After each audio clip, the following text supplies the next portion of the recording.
স্বপ্ন যখন আপনি দেখবেন তখন আপনার করণীয় কি? স্বপ্নে বাগান দেখার অর্থ হচ্ছে কাজ এবং চাকরি, মানে আপনার চাকরি হবে, আপনি কাজ পাবেন। বাগান পড়ে যাওয়ার অর্থ হচ্ছে যে আপনি বেকার হয়ে যাবেন, আপনার একটা পতন হবে। কিয়ামতের আগে কোনো মুসলমানের কোনো স্বপ্ন ভুল হবে না। সে যা দেখছে রাতে সকালবেলা দেখবে তাই ঘটে গেছে। রাসূলুল্লাহ সাল্লাল্লাহু আলাইহি ওয়াসাল্লাম তিনি তার স্বপ্ন দিয়ে আয়েশা রাদিয়াল্লাহু তাআলা বলেছেন, আউয়ালু মা বুদিয়া বিহি রাসূলুল্লাহি সাল্লাল্লাহু আলাইহি ওয়াসাল্লাম মিনাল ওয়াহয়ি আর-রু'য়া সালিহা ফিন নাওম। রাসূলুল্লাহ সাল্লাল্লাহু আলাইহি ওয়াসাল্লামের কাছে ওহী আসা শুরু হলো স্বপ্নে, মানে স্বপ্ন দেখার মাধ্যমে। রাসূলুল্লাহ সাল্লাল্লাহু আলাইহি ওয়াসাল্লাম নবুয়তের প্রথম ৬ মাস কেবল স্বপ্ন দেখতেন। স্বপ্নের মাধ্যমে তিনি নির্দেশ পেতেন ৬ মাস। নবুয়ত কত বছরের? ২৩ বছরের। ২৩ বছর যদি আপনি ২ ভাগ মানে করেন, প্রত্যেক বছরে যদি ২ করে করেন, তার মানে ৬ মাস ৬ মাস, তার মানে ২৩ দুগুণে কত? ৪৬। এই ৪৬ এর কারণে বলা হয় নবুয়ত, মানে স্বপ্ন, সুন্দর স্বপ্ন হচ্ছে সত্য স্বপ্ন নবুয়তের ৪৬ ভাগের ১ ভাগ। কারণ ওই কারণে, কারণ প্রথম ৬ মাস তিনি কেবল স্বপ্নে দেখেছেন। এই স্বপ্ন রাসূলুল্লাহ সাল্লাল্লাহু আলাইহি ওয়াসাল্লাম দেখলেন। রুইয়াল আম্বিয়া ওয়াহয়ুন, নবীরা যে স্বপ্ন দেখে এই স্বপ্নটা ওহী। কিন্তু আমরা যে স্বপ্ন দেখি এই স্বপ্ন কি? রাসূল সাল্লাল্লাহু বলেছেন, লাম ইয়াবকা মিনান নবুওয়াতি ইল্লাল মুবাশশিরাত। রাসূল বললেন, আর নবুয়ত, আমি তো শেষ নবী, আর কোনো নবুয়ত আসবে না, কোনো নবী আসবে না, কিন্তু মানুষের কাছে মুবাশশিরাত আসবে, সুসংবাদ আসবে। সাহাবায়ে কেরাম বললেন, ওমাল মুবাশশিরাতু ইয়া রাসূলুল্লাহ, মুবাশশিরাত মানে কি? তিনি বললেন, আর-রুইয়া সালিহা, উত্তম স্বপ্ন, ভালো স্বপ্ন, এটা নবুয়তের একটা অংশ। নবীদের কাছে ওই আসতো, এটা তোমাদের কাছে এইভাবে উত্তম স্বপ্ন আকারে এটা আসে।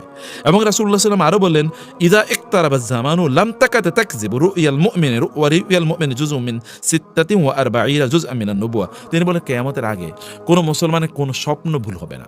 সে যা দেখছে সকালে রাতে সকালবেলা দেখবে তাই ঘটে গেছে। এবং এটা আমাদের জীবনে অসংখ্যবার ঘটেছে। রাতে স্বপ্নে দেখে সকালবেলা তাই ঘটেছে। এটা কিয়ামতের নিকটবর্তী হওয়ার একটা আলামত। এখন আপনাদেরকে যেটা প্রশ্ন করতে চাই তা হলো যে, স্বপ্ন যদি কোনো একজন মানুষ দেখে তাহলে তার করণীয় কি? যেহেতু স্বপ্নের আলোচনাটা এসে আপনাদেরকে একটু বলে নিই। স্বপ্নের ব্যাখ্যা সম্পর্কে ইবনুল কাইয়্যিম রাহিমাহুল্লাহ তিনি বলেছেন, যেমন ধরেন স্বপ্ন বাস্তব জীবনে এমন কিছু জিনিস আল্লাহ সুবহানাহু ওয়া তাআলা আমাদেরকে ঘটবেন আমাদের জীবনে, যেটা স্বপ্নের মাধ্যমে আল্লাহ সুবহানাহু ওয়া তাআলা আমাদের কাছে এটাকে ইঙ্গিত বা প্রতীকী বার্তায় প্রেরণ করেন। আচ্ছা, যেমন ধরুন আপনি যে স্বপ্নে কাপড় অথবা জামা দেখেন, তার মানে হলো আপনার দিন এবং ধর্ম কি হবে? আপনি ভালো দিনদার হবেন। যদি কাপড় ভালো এবং বড় দেখা যায়, তার মানে আপনার দিন অনেক বড়, আপনি অনেক মুত্তাকি পরহেজগার লোক হবেন। আর যদি দেখেন আপনার কাপড়টাকে মলিন, সংকীর্ণ, ছেঁড়া ফাটা, তাহলে বোঝাবে যে আপনার দিনের মধ্যে অবনতি ঘটেছে। অতএব জামা কাপড় দিনদারির ইঙ্গিত বহন করে। দিন ধর্ম যেমন মানুষের আত্মাকে রক্ষা করে, পোশাক তেমনিভাবে মানুষের শরীরকে রক্ষা করে। এই কারণে এটা দেখা হলো। এটা আমি কয়েকটা ইন্টারপ্রিটেশন আপনাদেরকে বলে রাখছি। আচ্ছা, তারপরে হচ্ছে কি, স্বপ্ন যদি আপনি আগুন দেখেন, তার মানে আপনি কি ফিতনা বা বিশৃঙ্খলা বা অরাজকতা এর মধ্যে আপনি পড়ে যাচ্ছেন। আগুন দৃশ্যমান, মানে ধন সম্পদ জ্বালিয়ে দেয়, আর ফিতনা অরাজকতা মানুষের অন্তরকে জ্বালায়। এই কারণে আপনি খুব বিপর্যয়ের মধ্যে, একটু বিপদের মধ্যে পড়বেন যদি আপনি স্বপ্নে আগুন দেখেন। আচ্ছা, স্বপ্নে যদি কেউ নক্ষত্র বা তারকা দেখে, তখন এর অর্থ হচ্ছে আলেম ওলামা, জ্ঞানী গুণী বা কার মানে ইত্যাদি হবে। আলেম ওলামা এবং জ্ঞানীরা মানুষকে পথ প্রদর্শন করেন, আলোর সন্ধান দেন, এই কারণে। আচ্ছা, আমার নিজের গল্প বলি। আমার মা বলেছেন যে ছোটবেলায় উনি স্বপ্নে দেখেছেন যে আকাশে বিশাল বড় তারকার মতো, অনেক বড় তারকার মতো একটা ফুল, বিশাল বড় একটা ফুল, এবং এটা তারকার মতো করে এরকম ফুল। তো তখন আমি খুবই ছোট, আমার বাবা মারা গেছে। তো উনি, আমার মা বলেন যে আমাদের এলাকায় সবচেয়ে ভালো আলেম, আমার বাবার বন্ধু, ওনাকে গিয়ে বললেন। তো উনি বলেন যে আপনার একটা সন্তান অনেক বড় আলেম হবে। আমি জানি না কোন সন্তানের কথা এটা তিনি বলেছেন। তো এরকম স্বপ্ন কিন্তু মানুষের জীবনে ঘটে, এবং এই স্বপ্ন সত্যিকার ঘটে। তো যাই হোক, এরপরে কি হচ্ছে, নক্ষত্র তারকা যদি আপনি দেখেন তাহলে এমন হয়। আচ্ছা, স্বপ্নে যদি ইয়াহুদি দেখার অর্থ হচ্ছে যে দিন ধর্মের একটা অবাধ্যতা আসবে। খ্রিস্টান দেখা মানে হচ্ছে যে আপনার বেদাত প্রবর্তন হবে, মানে আপনি বেদাতের মধ্যে ঢুকে যাবেন, আপনি নিজে বেদাতি কাজ করবেন। স্বপ্নে লোহা দেখার মানে হচ্ছে আপনি শক্তি অর্জন করবেন, মানে প্রচণ্ড পরিমাণ শক্তি আপনি অর্জন করবেন যদি স্বপ্নে আপনি লোহা দেখেন। আচ্ছা, স্বপ্নে কেউ যদি দাড়ি পাল্লা দেখে, তার মানে হচ্ছে আপনি ন্যায়পরায়ণ একজন মানুষ হবেন বা ন্যায়পরায়ণতা আপনি পাবেন। স্বপ্নে সাপ দেখার অর্থ হলে আপনি শত্রু দেখবেন, এটা কিন্তু প্রচলিত আছে, আপনি জানেন। স্বপ্নে যদি আপনি নিচে পড়ে যেতে দেখেন, তাহলে বুঝবেন যে আপনার অবনতি হচ্ছে। আর যদি দেখেন আপনি উপরে উঠছেন, তাহলে আপনি অনেক উপরে উঠবেন, অনেক উপরে উঠবেন। আমাকে একজন একবার এসে বলল যে আমি স্বপ্নে দেখছি আমি লাফ দিলে উপরে উঠে যাই। তো আমি বললাম যে তোমার জীবনে এরকম একটা, তুমি এরকম বড় হবা। ইন্টারেস্টিংলি এরকম অনেকের জীবনে এমন ঘটে যে মানুষ এমন দেখে যে তিনি লাফ দিয়ে উঠে গেছেন। আমি একেবারে ছোটোবেলায় আমার স্পষ্ট মনে আছে, মনে যেন আমি যখন এরকম লাফ দিচ্ছি তখন আকাশে আমি অনেক উপরে একেবারে মানে অনেক উপরে প্লেনের কাছাকাছি এরকম উঠে যাচ্ছে, এরকম ছোট ছোট এরকম অনেক স্বপ্ন মানুষের জীবনকে পরিবর্তন করে দেয়। আচ্ছা, কোনো অসুস্থ ব্যক্তি যদি আপনি স্বপ্নে দেখেন যে সে চুপচাপ ঘর থেকে বের হয়ে যাচ্ছে, তাহলে এর অর্থ হবে মৃত্যু। অসুস্থ ব্যক্তি ঘর থেকে বের হয়ে যাচ্ছে, মৃত্যু। আর যদি স্বপ্নে দেখেন যে তিনি কথা বলতে বলতে ঘর থেকে বের হয়ে যাচ্ছে, তার মানে হচ্ছে যে তিনি সুস্থ হয়ে যাবেন। আচ্ছা, যদি কোনো ব্যক্তি স্বপ্নে দেখে যে তার মৃত্যু হচ্ছে, তাহলে এর অর্থ হবে সে পাপাচার থেকে তওবা করবে। দেখেন, স্বপ্নে মৃত্যু হচ্ছে তার মানে তিনি পাপাচার থেকে তওবা করবেন, কারণ মৃত্যু মানে হচ্ছে আল্লাহর দিকে ফিরে যাওয়া। অতএব সুম্মা রুদ্দু ইলাল্লাহি মাওলাহুমুল হক, এখানে ফিরিয়ে নেওয়া মানে হচ্ছে মৃত্যু। ওমর ইবনুল খাত্তাব রাদিয়াল্লাহু তাআলা আনহু তিনি হারিস ইবনে সাদ আত-তাবিকে বিচারক হিসেবে নিয়োগ দিলেন। একদিন হারেস মানে ওমর রাদিয়াল্লাহু তাআলা আনহুকে বললেন, হে আমিরুল মুমিনিন, আমি স্বপ্নে দেখলাম চাঁদ আর সূর্য যুদ্ধ করছে আর নক্ষত্রগুলো দুপক্ষে বিভক্ত হয়ে গেছে। ওমর রাদিয়াল্লাহু তাআলা আনহু এই কথা শুনে বললেন, তখন তুমি কার পক্ষে ছিলে, চাঁদের পক্ষে না সূর্যের পক্ষে? তিনি বললেন, আমি চাঁদের পক্ষে ছিলাম। ওমর রাদিয়াল্লাহু তাআলা বললেন, তাহলে আমি তোমার নিয়োগ প্রত্যাহার করে নিলাম, কারণ তুমি একটা মুছে যাওয়া শক্তির পক্ষে ছিলা। আল্লাহু আকবার।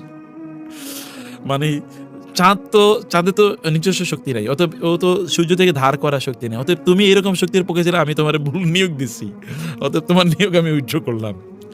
বুঝতে পেরেছেন? এখানে এরপরে তিনি কোরআন আয়াত মানে উল্লেখ করলেন, ওয়াজআলনা আল-লাইলা ওয়ান-নাহারা আয়াতাইনি ফামাহাউনা আয়াতাল লাইল ওয়াজআলনা আয়াতান নাহারি মুবসিরাতান। তিনি বললেন, আল্লাহ তাআলা বলেছেন, আমি দিন এবং রাতকে আমি কি করেছি, তোমাদের জন্য নিদর্শন হিসেবে পাঠিয়েছি। অতঃপর আমি রাতকে মুছে দেই, আমি দিনকে নিয়ে আসি তোমাদের জন্য সবকিছু দেখার জন্য। অতএব রাতে চাঁদ উদিত হয়, এটা দুর্বলতার লক্ষণ, দিনে সূর্য উদিত এটা শক্তির লক্ষণ। অতএব আমি এটা করলাম এইভাবে। আর তুমি একটা বিভ্রান্তিতে নিহত হবে, এটাই বলেছেন। এবং সত্যিকার অর্থে পরবর্তী তিনি সিফিনের যুদ্ধে তিনি শাহাদাত বরণ করেন। স্বপ্নে বাগান দেখার অর্থ হচ্ছে কাজ এবং চাকরি, মানে আপনার চাকরি হবে, আপনি কাজ পাবেন। বাগান পড়ে যাওয়ার অর্থ হচ্ছে যে আপনি বেকার হয়ে যাবেন এবং হবে আপনার কি বলে একটার পতন হবে। তাহলে বোঝা যাচ্ছে স্বপ্নের কিছু ইঙ্গিত কেবল আমি আপনাদেরকে দিলাম যে স্বপ্ন কি হতে পারে। ইব্রাহিম আলাইহিস সালাম স্বপ্নে দেখেছেন, সেই প্রেক্ষাপটে আমি একটু সুযোগ নিলাম কয়েকটা জিনিস একটু বলার জন্য। এখন প্রশ্ন যে স্বপ্ন যদি আপনি দেখেন তাহলে করবেন কি? স্বপ্ন যখন আপনি দেখবেন তখন আপনার করণীয় কি, এটা তা কয়েকটা হাদিস আমি এখানে উল্লেখ করছি। হাদিসগুলো আমি কেবল অনুবাদ বলি, কারণ আরবিটা বলতে গেলে সময় লেগে যাবে। রাসূল সাল্লাল্লাহু আলাইহি ওয়াসাল্লাম বলেছেন, যখন তোমাদের কেউ স্বপ্নে দেখে সে যা পছন্দ করে, তাহলে জানবে যে তা আল্লাহর পক্ষ থেকে এসেছে। যখন সে স্বপ্ন দেখে যে আল্লাহ তাআলার এরকম কোনো স্বপ্ন দেখার পর সে যেন আল্লাহর প্রশংসা করে এবং অন্যদের কাছে তা বলে। আর যদি স্বপ্নে অপছন্দের কিছু জিনিস দেখে, তাহলে বুঝে নেবে এটা শয়তানের পক্ষ থেকে এসে, এবং সে শয়তানের ক্ষতি থেকে আল্লাহ তাআলার কাছে আশ্রয় প্রার্থনা করবে এবং এই স্বপ্নের কথা কাউকে বলবে না, কারণ খারাপ স্বপ্ন তার কোনো ক্ষতি করতে পারবে না। খুবই গুরুত্বপূর্ণ। আপনি ভালো স্বপ্ন দেখলে কি করবেন? আল্লাহর শুকর আদায় করবেন। আপনি কাউকে বলতে পারেন, কোনো প্রবলেম নাই, কোনো প্রবলেম নেই। কিন্তু এমন লোকেরা বলবেন যিনি স্বপ্ন বুঝেন। কেউ আপনাকে নিয়ে যদি হিংসা করে, এরকম লোকেরা বললে ওই ইউসুফ আলাইহিস সালামের ভাইদের মতো ঘটনা ঘটবে।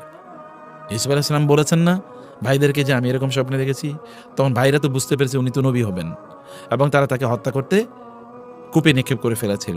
অতএব আপনি বলবেন কোনো দিনদার ভালো মানুষের কাছে বলবেন না এরকম না, বলবেন দিনদার ভালো মানুষের কাছে বলবেন।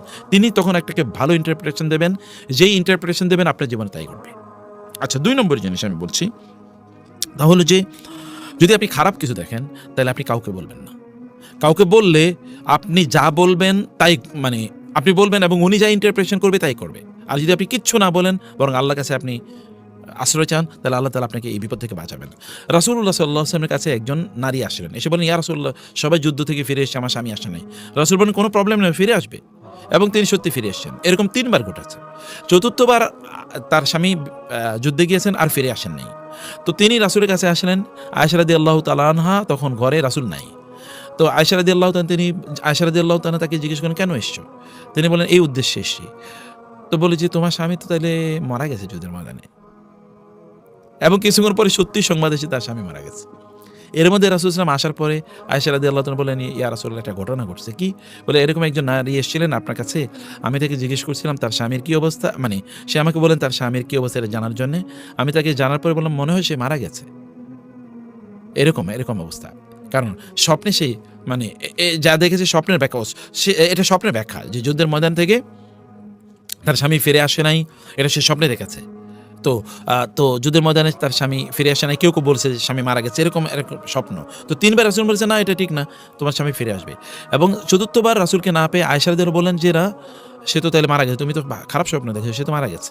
যুদ্ধের ময়দানে, এবং সত্যি পরে তার লাশ চলে এসছে।